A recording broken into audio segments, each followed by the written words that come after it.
नमस्कार, मैं डॉक्टर राजकुमारी शर्मा आज आपके समक्ष एईसी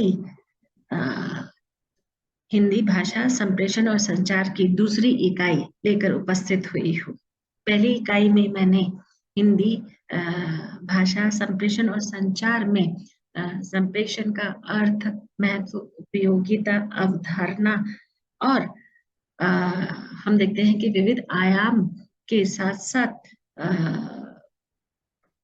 प्रकार के बारे में, संचार के बारे में बताया था कि किस तरह से संप्रेषण और संचार में अंतर है। दूसरी इकाई में संप्रेषण और संचार के विविध आयाम लेकर उपस्थित हुई हूँ, जिसमें हम संप्रेषण के प्रकार के बारे में बात करेंगे कि संप्रेषण के प्रकार किस तरह से व्यक्ति के जीवन में उपयोगी होते हुए दिखाई देते हैं, क्योंकि हम जानते हैं कि मनुष्य एक सामाजिक प्राणी है और सामाजिक प्राणी होने के नाते वह समाज में अनेक प्रकार की क्रिया प्रतिक्रिया करते हुए दिखाई देता है और इन क्रिया प्रतिक्रिया में वह किस तरह से संप्रेषण की अलग अलग प्रकार से अपनी अभिव्यक्ति व्यक्त करते हुए दिखाई देता है, क्योंकि हम देखते हैं कि मनुष्य जन्म से लेकर मृत्यु तक केवल एक संप्रेषण के आधार पर ही अपनी अभिव्यक्ति को व्यक्त करते हुए दिखाई देता है। इस अभिव्यक्ति में हम देखते हैं औपचारिक, अनौपचारिक अनेक पायदानों से वह गुजरता हुए दिखाई देता है और इन पायदानों में वह अनेक प्रकार से ध्वनि, आवाज या संकेतों के माध्यम से अपना जीवन यापन करता हुए दिखाई देता है। और इसमें अब बहुत बड़ा परिवर्तन आ गया है, जैसे कि मैंने पहले भी बताया कि भाषा परिवर्तनशील है, व्यक्ति परिवर्तनशील है, बोली परिवर्तनशील है और समस्या और हम देखते हैं कि हर तरह की स्थिति परिस्थिति भी हम देखते हैं कि परिवर्तनशील होते हुए दिखाई देती है। तो उसमें हम देखते हैं कि संप्रेषण के प्रकार में किस प्रकार से अमौखिक, मौखिक और लिखित संप्रेषण में हम इसकी विविधता देखते हुए दिखाई देते हैं। विविधता के साथ साथ भिन्नता भी देखते हुए दिखाई देते हैं। जैसे कि बात हो रही है संप्रेषण के प्रकार का, जो संप्रेषण का पहला प्रकार है वह है अमौखिक संप्रेषण, जिसके द्वारा हम अपने चिन्हों के द्वारा, संकेतों के माध्यम से और हावों के माध्यम से एक तरह से अपनी क्रिया प्रतिक्रिया करते हुए दिखाई देते हैं। जैसे कि मैंने बताया कि मनुष्य सामाजिक प्राणी है, सामाजिक प्राणी होने के नाते वह प्रकृति से जुड़ा हुआ है, समाज से जुड़ा हुआ है, परिवार से जुड़ा हुआ है, अनेक प्रकार की गतिविधियों से जुड़ा हुआ है। तो उसमें हम देखते हैं कि हर वक्त बोलना उतना आवश्यक नहीं होता है। हम चिन्हों, संकेतों और हाव भाव के माध्यम से भी अनेक प्रकार की क्रिया प्रतिक्रिया या वाक्य का पूरा संगठन करते हुए दिखाई देते हैं। तो ये भी एक कला के रूप में आता हुआ दिखाई देता है, जिसके द्वारा हम देखते हैं कि बच्चा परिवार में जन्म लेता है और जन्म लेते ही साथ में तुरंत बोलने नहीं लगता है। वह अपने माता पिता या अनेक परिवार के सदस्य उसे ध्वनियों के माध्यम से, संगीतों के माध्यम से चीजों से अवगत कराते हुए दिखाई देते हैं। या जब भी हम उसे शिक्षित क्रम में जब लाने का प्रयास करते हैं, तब भी हम अनेक प्रकार के संकेतों के माध्यम से शब्द की, अक्षर की पहचान कराते हुए दिखाई देते हैं। तो वैसे ही हम देखते हैं कि हमारा गुस्सा, हमारा प्यार, हमारी अनेक प्रकार की गतिविधियां संकेतों के माध्यम से ही चित्रित होते हुए दिखाई देती है। तो बोलने के आधार पर हम देखते हैं कि संकेतों का, ध्वनियों का या चिन्हों का बहुत महत्व है हमारे जीवन में। इनके द्वारा हम अनेक प्रकार से चीजों को अवगत कराते हुए दिखाई देते हैं और ये हमारे साथ साथ चलने वाली प्रक्रिया है, यानी कि हमारी मौखिक प्रक्रिया के साथ भी जुड़ा हुआ, लिखित प्रक्रिया के साथ भी जुड़ा हुआ दिखाई देता है। अमौखिक संप्रेषण को हम अलग थलग करके नहीं देख सकते हैं। जब भी हम किसी से बात करते हैं तो देखिए कई व्यक्तियों के हाथ हिलते हुए दिखाई देंगे, कईयों के चेहरे के हाव भाव अनेक प्रकार से संकेत देते हुए दिखाई देंगे, कईयों की बॉडी लैंग्वेज यानी कि शरीर की संरचना बोलते हुए दिखाई देती है। तो कहीं ना कहीं हम देखते हैं मौखिक अभिव्यक्ति और लिखित अभिव्यक्ति में भी चिन्हों, संकेतों और हाव भाव का जो रूप स्वरूप है वह आते हुए दिखाई देता है। तो संप्रेषण के जो विभिन्न प्रकार हैं उसमें हम 3 प्रकारों को यहाँ पर आज लेकर चल रहे हैं। तीसरा प्रकार हम उसमें ही एक तरह से जोड़ते हुए दिखाई देते हैं, पर यहाँ पर अलग प्रक्रिया के रूप में जुड़ा हुआ है, तो उसका भी यहाँ संकेत दिया गया है।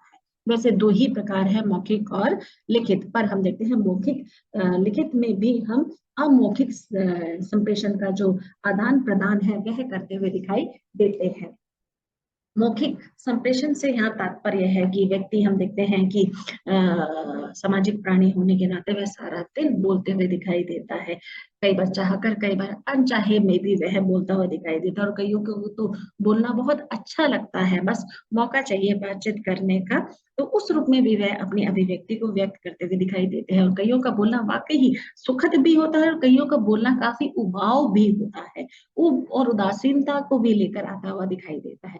कईयों के समकक्ष जब हम रहते हैं तो हमें ऐसा लगता है कि ये व्यक्ति बोलता ही रहे, हमें इसे सुनना इतना अच्छा लग रहा है कि जीवन का जो भी क्रम है हम इसके मुख से सुनना चाहते हैं, है ना। हम इसमें प्रेम का भाव भी लेकर आ सकते हैं, पर मौखिक संप्रेषण हम इस रूप में अभिव्यक्त करते हुए दिखाई देते हैं। मौखिक संप्रेषण से तात्पर्य यह है कि बोलकर अपनी अभिव्यक्ति को व्यक्त किया जाए, चाहे वह औपचारिक स्थिति में हो या अनौपचारिक स्थिति में हो।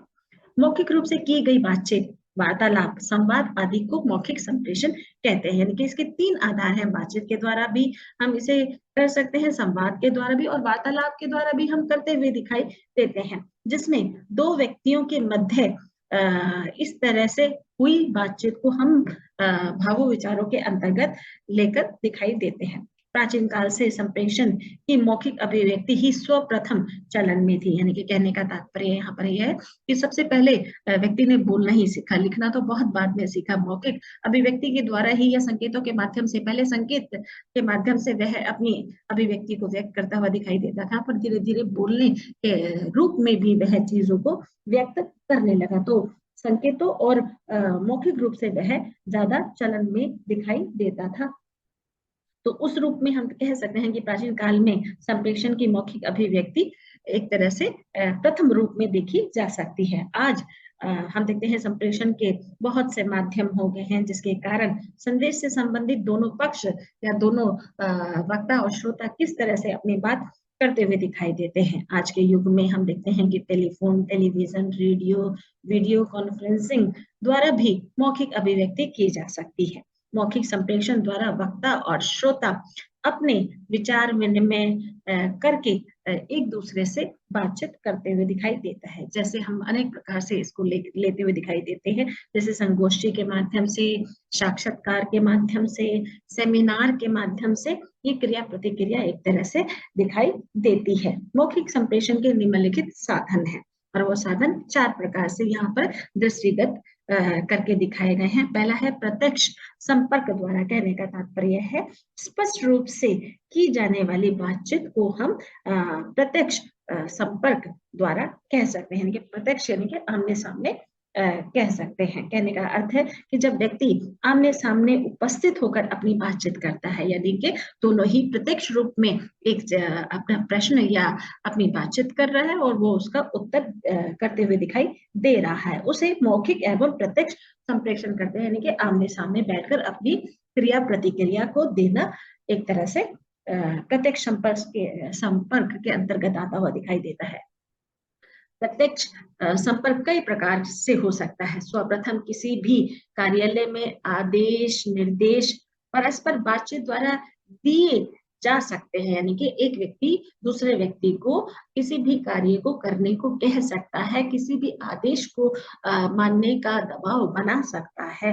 तो उस रूप में हम देखते हैं कि कार्यालय में उच्च अधिकारी कर्मचारी को इस तरह से क्रिया प्रतिक्रिया करते हुए दिखाई देता है। द्वितीय रूप में साक्षात्कार के समय दोनों पक्षों का सवाल जवाब द्वारा प्रत्यक्ष मौखिक संप्रेषण संपर्क द्वारा होता है। तीसरा, जब एक से अधिक व्यक्तियों को सूचना देनी हो तो वह प्रत्यक्ष सामूहिक बातचीत के अंतर्गत आता हुआ दिखाई देता है। यानी कि कहने का तात्पर्य है कि नोटिस बोर्ड पर सूचना लगा दी जाती है, वो सूचना तो चलो पढ़कर एक तरह से सबको अवगत कराया जाता है कि आज ये रूप है। कई बार हम देखते हैं लाउड स्पीकर द्वारा, जैसे वार त्योहार में हम देखते हैं कि अनेक प्रकार से चेतावनी सूचनाएं दी जाती है, तो वह प्रत्येक समाज को संबोधित करते हुए दिखाई देते हैं।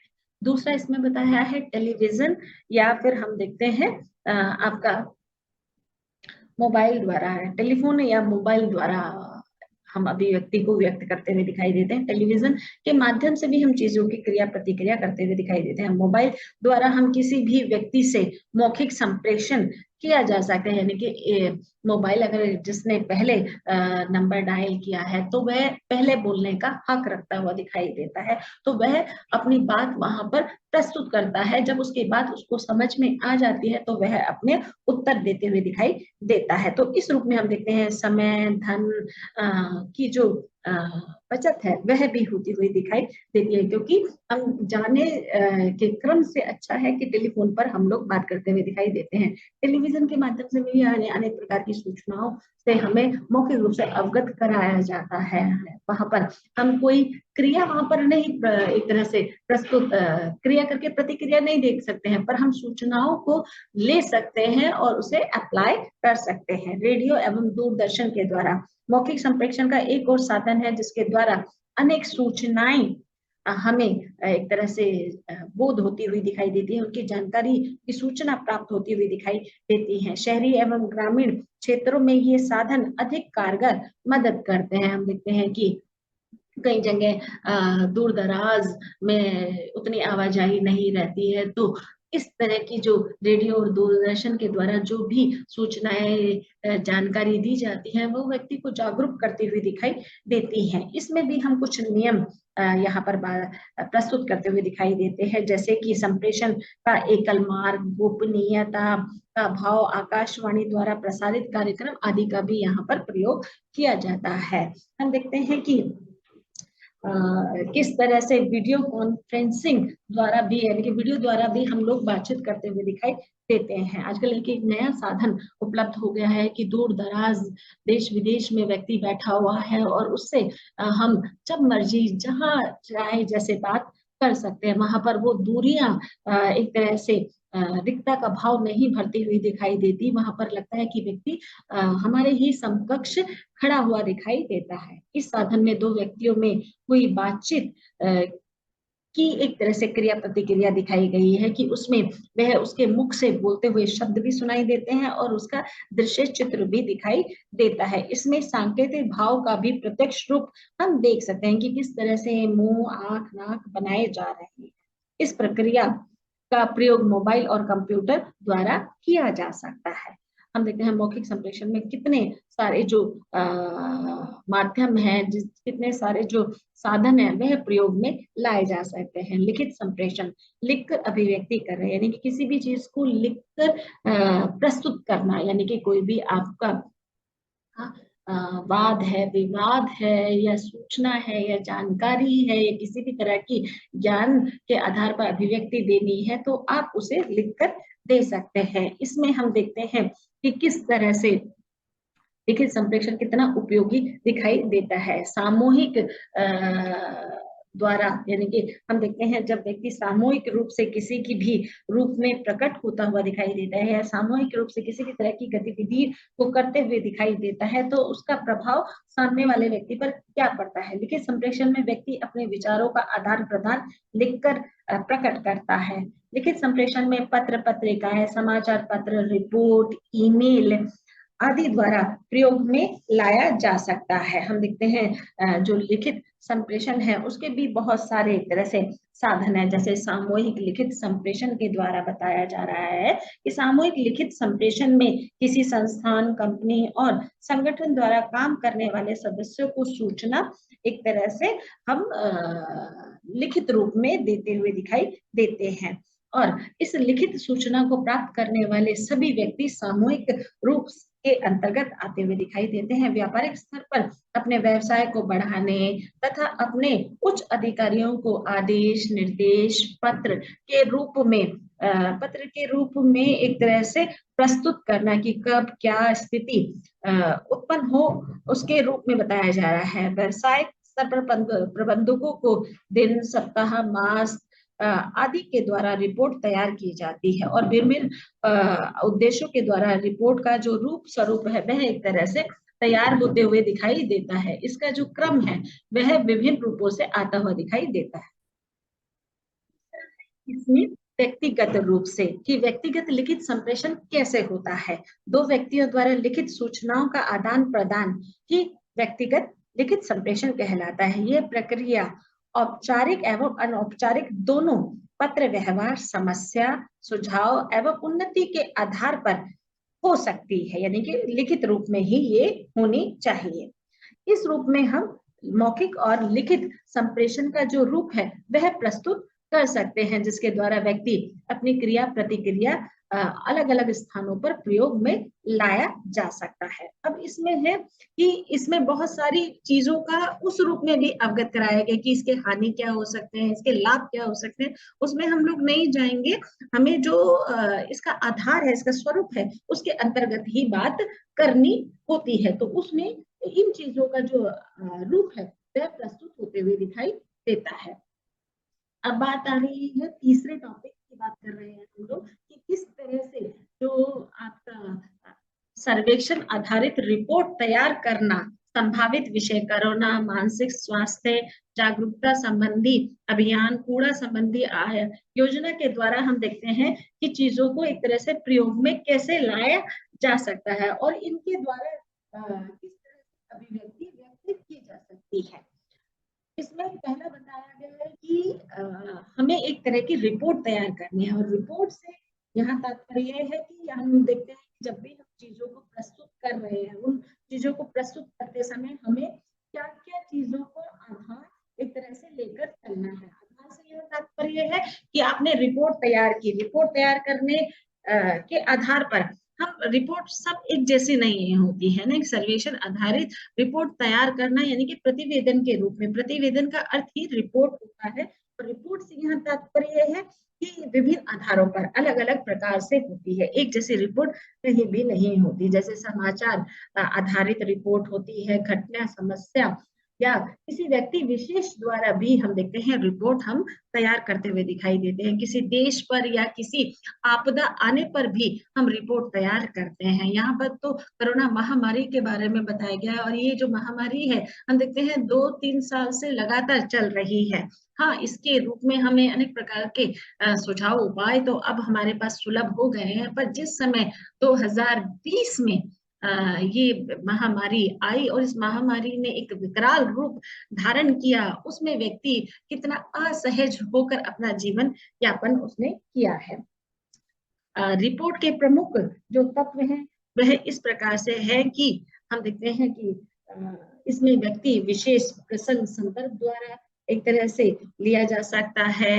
हम देखते हैं कि व्यक्ति सरकार, देश, कंपनी आदि के विरोध में भी हम एक तरह से रिपोर्ट तैयार करते हुए दिखाई देते हैं। सूक्ष्म निरीक्षण, तथ्य, सत्य, तर्क पर आधारित या लिखित रूप में भी हम इसका प्रतापन करते हैं, क्योंकि रिपोर्ट तो लिखित रूप में ही लिखी जाती है। सुझाव निर्देश के आधार पर, निश्चित अवधि के आधार पर हम रिपोर्ट तैयार करते हुए दिखाई देते हैं। रिपोर्ट के दो प्रकार हैं। पहला है व्यक्तियों द्वारा तैयार रिपोर्ट की, हम देखते हैं कि कई बार व्यक्तियों के रूप में ही हम एक तरह से रिपोर्ट को तैयार करते हुए दिखाई देते हैं। उसमें हम ये नहीं देखते कि किसमें कैसा अभिव्यक्ति का जो रूप है वह पारित होते हुए दिखाई देता है। ये है कि जब भी हम किसी चीज की रिपोर्ट तैयार करते हैं तो उसमें हम उन चीजों को बहुत ध्यान से देखते हुए उसका क्रम रखते हुए दिखाई देते हैं। पहला क्रमबद्धता, हम देखते हैं कि कोई भी चीज हम रिपोर्ट में लेकर चल रहे हैं या उसका स्वरूप या उसकी अवधारणा या उसका प्रस्तुतिकरण, तो वो क्रमबद्धता के आधार पर करते हुए दिखाई देते हैं। ये नहीं कि समस्या को अंत में दे दिया जाए और निर्णय को पहले दे दिया जाए, ऐसा नहीं है। क्रमबद्ध रूप में उसकी विशेषता को ध्यान में रखना अत्यंत आवश्यक है कि जो जो बातें प्रथम रूप से बताई गई हैं उसका वैसे ही एक तरह से प्रारूप तैयार किया जाए, जिससे वह रिपोर्ट आकर्षक और प्रभाव में एक तरह से लगती हुई दिखाई दी। आकर्षक से यहाँ तात्पर्य यह है कि साज सजावट से नहीं है। यहाँ पर यह है कि आप जो अपना रिपोर्ट तैयार कर रहे हैं वह तथ्य, सत्य और आंकड़ों पर आधारित होनी चाहिए। उसका क्रम जरूर ध्यान में रखना चाहिए। दूसरा है गोपनीयता, कि जो बातें हमें रिपोर्ट में देनी है उतनी ही बात हम वहां पर उसको उजागर करें। जो हमें गोपनीय रखनी है उनका वहां पर हम जिक्र नहीं करें, क्योंकि ये एक बाध्यता के रूप में वहां पर व्यक्त होती हुई दिखाई देती है। इसलिए हमें गोपनीय बातों का वहां पर वर्णन नहीं करना चाहिए। प्रभावी, हम देखते हैं कि जब भी हम रिपोर्ट तैयार करते हैं तो वो रिपोर्ट उस रूप में तैयार की जाए कि उसका प्रभाव संस्था पर, व्यक्ति पर, व्यवसाय पर, व्यापारिक पर पड़े। पर उस रूप में हम इसको प्रभावी बनाने के लिए इसमें प्रामाणिकता या शोध दृष्टि या भाषा में सहजता, सरलता का जो रूप है वह उसमें लेकर आए, ना कि क्लिष्ट भाषा का प्रयोग करे, जटिल भाषा का प्रयोग वहां पर नहीं होना चाहिए। क्योंकि रिपोर्ट एक शिक्षित व्यक्ति भी पढ़ता है, अशिक्षित भी पढ़ता है और कम पढ़ा लिखा भी पढ़ता है, क्योंकि अगर वह सहज सरल शब्दों में लिखी होगी तो वो हर कोई पढ़ने में वहां पर सक्षम हो सकता है।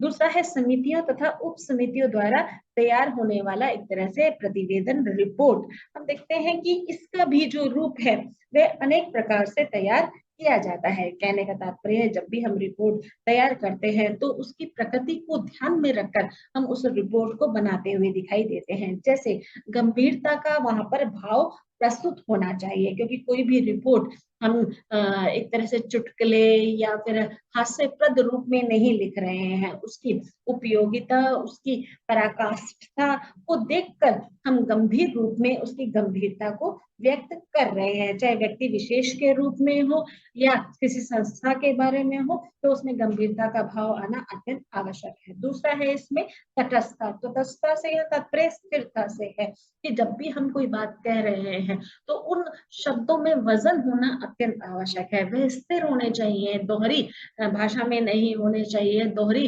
मानसिकता के आधार पर नहीं होने चाहिए, दोहरी प्रकृति के आधार पर नहीं होने चाहिए। स्थिर शब्दों का वहां पर प्रयोग करना अत्यंत आवश्यक है। निष्पक्षता, हम जब भी रिपोर्ट तैयार करें तो ऐसा मानसिक रूप वहां पर प्रस्तुत नहीं होना चाहिए कि इस व्यक्ति विशेष के रूप में मुझे ज्यादा इससे प्रेम है, इससे कम प्रेम है, तो इसके बारे में मैं ज्यादा उटपटांग लिखूं या इसका अहित करने की मैं कोशिश करूं। नहीं, जब आप जिस पद पर बैठे हैं उस पद की गंभीरता, मर्यादा को ध्यान में रखकर आप उस व्यक्ति विशेष के ऊपर विशेष रूप से, हम जब तथ्य तर्क सत्य पर बात करते हैं तो कहीं ना कहीं हम उनको एक एविडेंस के रूप में, एक हम दस्तावेज के रूप में वहां पर प्रूफ के रूप में हम वो देखते हुए दिखाई देते हैं। तो वहां पर हमें निष्पक्षता का भाव नहीं रखना चाहिए, पक्षता का भाव रखना चाहिए। तथ्य सुनिश्चित, जो हम दस्तावेज वहां पर प्रस्तुत कर रहे हैं वह सही होने चाहिए। ऐसा नहीं है कि आप गलत जानकारियां दे रहे हैं, गलत दस्तावेज दे रहे हैं, जिसके कारण जो उसका भविष्य है, जो उसका व्यक्तित्व है, वह एक तरह से नष्ट होने के कगार पर आता हुआ दिखाई देता है। तो जब भी आप इन चीजों से गुजरे तो वहां पर अपनी सही सुलभ जानकारी देना अत्यंत आवश्यक है। रिपोर्ट की विशेषताएं, हम देखते हैं कि जब भी प्रतिवेदन या रिपोर्ट का जो रूप हम रखते हैं, उसकी विशेषता का महत्व रखते हैं, तो हमें कई चीजों से दूर रहना चाहिए। क्योंकि हम एक व्यक्ति के हित की बात कर रहे हैं, एक संस्थान के हित की बात कर रहे हैं, तो उसमें हमारा पक्षता का भाव होना अत्यंत आवश्यक है। राग द्वेष से दूर रहना चाहिए कि जब भी हम किसी रिपोर्ट को प्रस्तुत कर रहे हैं कि इसने मेरे साथ क्या किया या मुझे मौका मिला है मैं इसका अहित करूंगा, तो इस सब भावों से हमें दूर रहना अत्यंत आवश्यक है। जो व्यक्ति हित में हो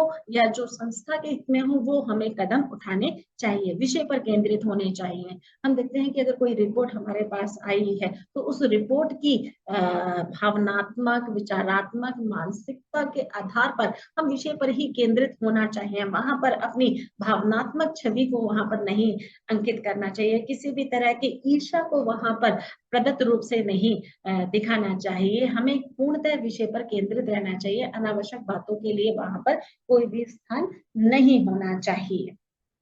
पूर्णता का गुण, की जो भी हम रिपोर्ट बना रहे हैं तो उस रिपोर्ट को बनाते हुए हमें पूर्णता का भाव वहां पर रखने की आवश्यकता है। पूर्णता से तात्पर्य पूरा, पूर्णता का भाव वहां पर रखना अत्यंत आवश्यक है। इसी के द्वारा व्यक्ति उस स्थिति परिस्थिति को समझने के लिए वहां पर एक तरह से प्रस्तुत रहेगा। क्योंकि हम जब पूर्णता का भाव वहां पर रखते हैं तो वहां पर हम अनावश्यक चीजों को नहीं देते हुए दिखाई देते हैं। हम देखते हैं कि संक्षेप में विषय की पूर्णता को एक तरह से प्रस्तुत किया जाए, यानी कि संक्षेप में अपनी बात कही जाए, ये नहीं विस्तृतता के भाव में अपनी वहां बात कही जाए। अनुच्छेदों में विभाजित होना चाहिए कि कभी भी जो भी रिपोर्ट हो वो एक पैराग्राफ के अंतर्गत नहीं आनी चाहिए, क्योंकि आपने जो बात अपनी एक पैराग्राफ में कह दी है, उस दूसरे पैराग्राफ में आप अपनी दूसरी बात लेकर वहां पर आएंगे, यानी कि उसे अलग अलग हम कहें कि प्रस्तावना, भूमिका या फिर अलग अलग अनुच्छेदों में उसे विभाजित होना अत्यंत आवश्यक है। और जो भी आप रिपोर्ट तैयार कर रहे हैं वह हाथ से लिखित नहीं होनी चाहिए, टंकन के द्वारा वह एक तरह से पारित होनी चाहिए। टंकन के द्वारा लिखित रूप को वहां पर प्रस्तुत करना अत्यंत आवश्यक है। कोरोना महामारी और मानसिक स्वास्थ्य, यानी कि कोरोना महामारी जब आई तो उस समय में मानसिक स्वास्थ्य किस तरह से बिगड़ता हुआ दिखाई दिया है। फरवरी 2023 में हम देख रहे हैं कि इसका प्रभाव हमारे ऊपर क्या पड़ा और किस तरह से जो संपादक है या रिपोर्टर है या निजी रिपोर्टर है, वे किस तरह से इस मानसिकता को वहां पर एक तरह से प्रस्तुत करने में एक तरह से सुलभ रूप से वहां पर एक तरह से आए हुए हैं। कहने का तात्पर्य यहाँ पर ये है, हम देखते हैं कि जब भी इस तरह की महामारी हमारे जीवन में आई है, मैं इस कोरोना महामारी के बारे में तो बोल ही रही हूँ, साथ ही मैं अन्य महामारी के बारे में थोड़ा सा जिक्र करते हुए दिखाई दे रही हूँ कि जब भी कोई महामारी 100 वर्षों में आई है तो वह किस तरह से जन के लिए एक भयंकर रूप लेकर प्रस्तुत हुई है। उसमें हम देखते हैं कितनी जाने, जिंदगी, या फिर हम देखते हैं कि परिवार उजड़ गए हैं, समाज उजड़ गया है। इस तरह की गतिविधियां व्यक्ति को बहुत ज्यादा परेशान करती हुई दिखाई देती है। 2020 में हमने देखा कि किस तरह से कोरोना महामारी ने सबके मानसिकता का जो स्तर है वह बिगाड़ कर रख दिया था। किस तरह से स्वास्थ्य के प्रति लोग कितने सजग होते हुए दिखाई दे रहे थे कि एक दूसरे को छूने से, पास आने से घबरा रहे थे। और मृत्यु का तांडव जो एक तरह से हलचल मचा रहा था वह भी काफी गंभीरता को लेकर दिखाई दिया है। उसमें हम देखते हैं मानसिकता की जो स्थिति है वह बद से बदतर होती हुई दिखाई दी है। जो संबंध है वह टूटते बिखरते हुए दिखाई दिए हैं। समाज में हम एक दूसरे के हित की कामना तो कर रहे हैं पर उस हित को परिपूर्ण नहीं कर रहे हैं। तो इस तरह की अनेक प्रकार की घटनाएं उस समय में हुई जिसमें देश, समाज, परिवार या अनेक प्रकार की जो गतिविधियां हैं वे हमारे समकक्ष आती खड़ी हुई दिखाई दी और उनसे हम एक तरह से जूझते हुए भी दिखाई दिए। जितना खर्चा या जितनी मान हानि इस कोरोना महामारी में हुई, जिससे कि व्यक्ति का पूरा एक व्यक्तित्व एक तरह से हिलते हुए दिखाई दिया है, ऐसे में हम देखते हैं कि बहुत सारी कुंठाएं, बहुत सारी मनोग्रंथियां सामने आती हुई दिखाई दी है और मानसिक जो स्तर है वह बद से बदतर या बिगड़ते हुए दिखाई दिया है। हमें अपने संबंधों में, अपने हितों में हमें एक स्वार्थ की भावना बहुत ज्यादा बढ़ चढ़कर इस बीमारी के समकक्ष आती हुई दिखाई दी है। इसका व्यापक प्रभाव हम देख रहे हैं कि बहुत सारा इसका प्रभाव हमारे व्यक्तित्व पर पड़ा है, जहां महामारी ने सबको एक तरह से अस्त व्यस्त किया है और उसमें अनेक प्रकार के भय, अलगाव भी उत्पन्न किए हैं, जिसके कारण व्यक्ति की जो स्थिति है वह बहुत ज्यादा खराब हो गई है और इस खराब से व्यक्ति पूर्णतः अपने संकीर्णता में ही एक तरह से व्यस्त होता हुआ दिखाई दिया है। कि हम देखते हैं कि सामाजिक अलगाव, आर्थिक संकट ने व्यक्ति से सामाजिक दूरी एक तरह से पैदा कर दी है और इस सामाजिक दूरी के कारण लोग केवल अपने ही स्वार्थ में ही एक तरह से रम गए हैं। रमने के बाद हम देखते हैं कि किस तरह से संबंधों में रिक्तता का भाव आ गया है। रिक्तता से अनेक परेशानियों का जन्म भी होता हुआ दिखाई दिया है। तो इस महामारी ने व्यक्ति की जो सोच है वह अनेक विकारों में एक तरह से उत्पन्न कर दी है और इन विकारों में हम देख रहे हैं व्यक्ति आवश्यकता या अनावश्यकता के अनुसार अपनी जो सहृदयता का भाव है वह भी एक तरह से होता हुआ दिखाई दिया है। भारत की स्थिति हम देखते हैं कि इसमें भारत की स्थिति ही नहीं, जो देश विदेश है उसकी स्थिति भी बद से बदतर हुई है, क्योंकि हम देखते हैं भारत की स्थिति में जो यहाँ पर अ, हम कहें कि विघटन हुआ है, उस विघटन ने भयंकर, हम देखते हैं कि हिंसा का रूप भी लिया है, अहिंसा का रूप भी लिया है, शोषण का रूप भी लिया है, और कहीं कहीं हम ये देखते हैं कि संबंधों में गहरी रिक्तता का भाव भी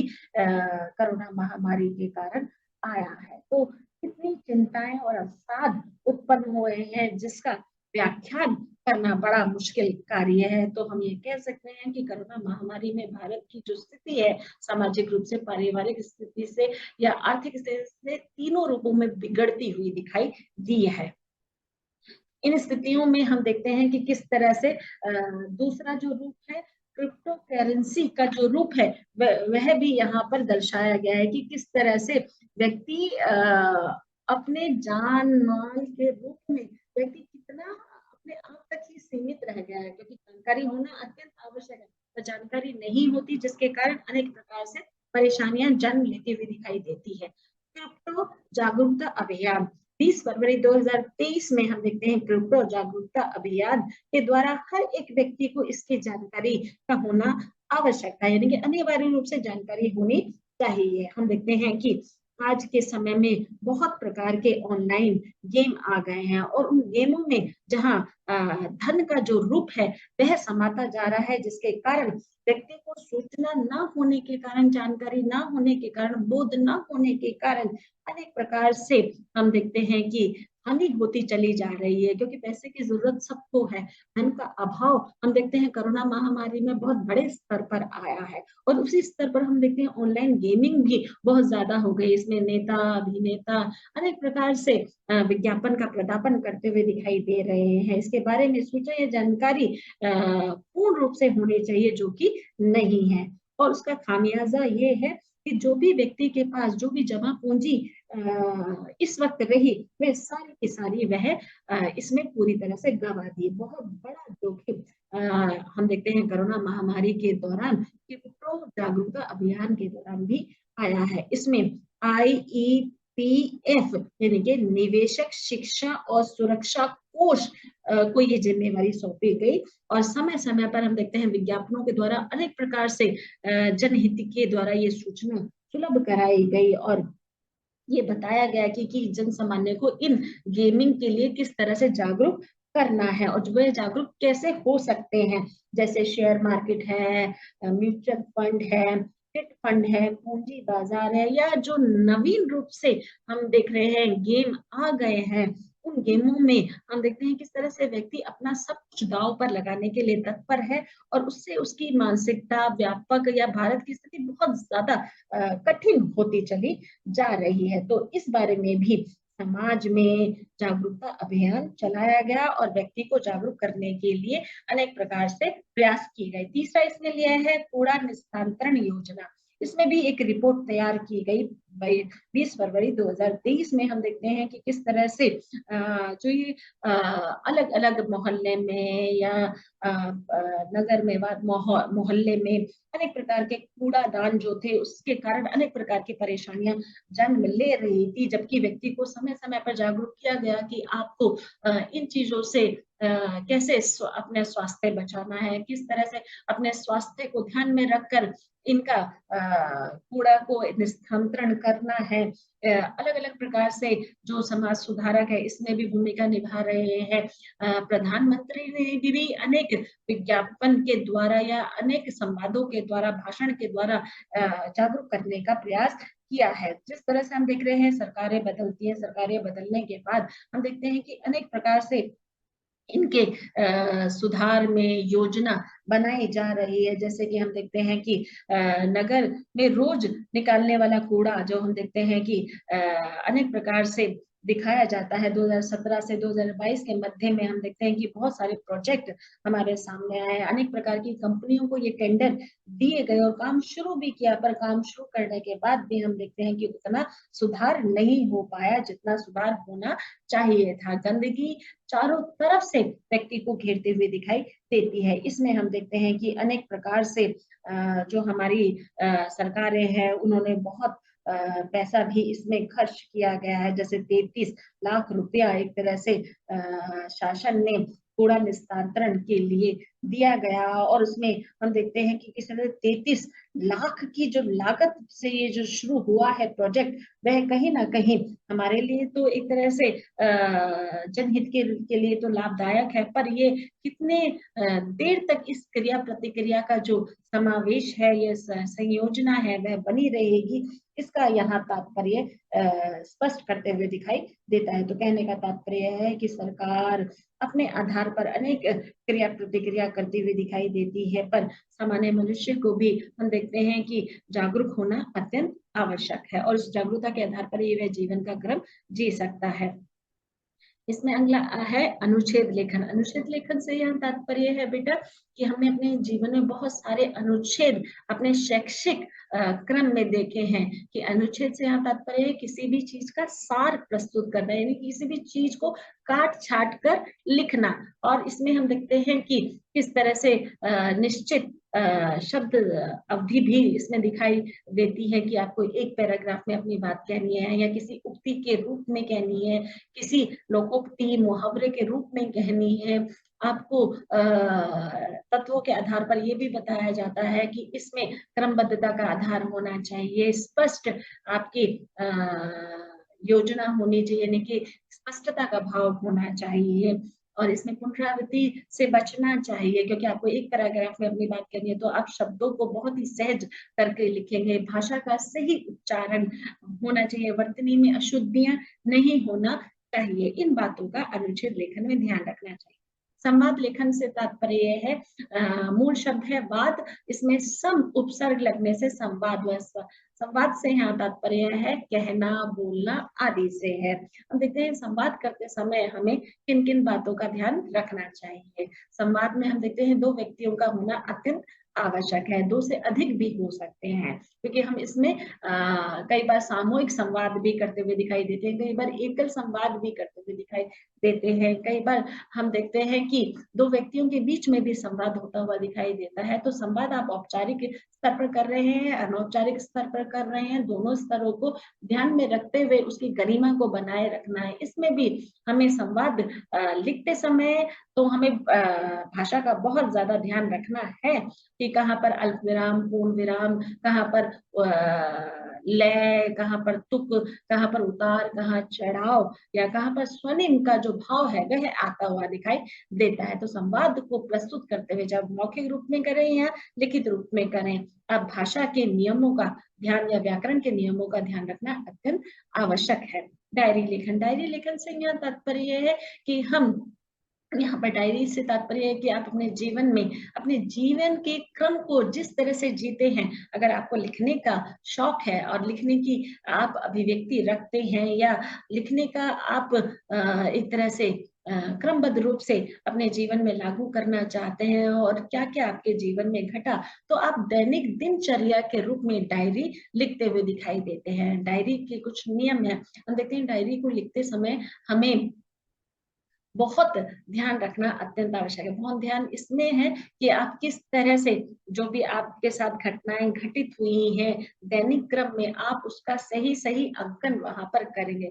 वहां पर किसी भी तरह की कोई भी झूठी या अप्रासंगिक बातें वहां पर दर्ज नहीं करेंगे। आपके साथ पल पल जो घटित हुआ है उसका सही रूप में वहां पर वर्णन उस दिन के रूप में करेंगे। जैसे जैसे दिन बीतेगा वैसे वैसे आप उस दिन के क्रम के आधार पर उस घटना को वहां पर चाहे वह सुखद में है या असुखद में है, दोनों रूपों में उसे चित्रित करेंगे। ब्लॉग। ब्लॉग लेखन से यहाँ तात्पर्य है कि हम देखते हैं कि हम अपने जीवन में अपनी क्रिया प्रतिक्रिया देना चाहते हैं, और उस देने के क्रम में हम देखते हैं कि किस तरह से ब्लॉग केवल वैयक्तिक रूप से भी हो सकता है, सामाजिक रूप से भी हो सकता है, राजनीतिक रूप से भी हो सकता है।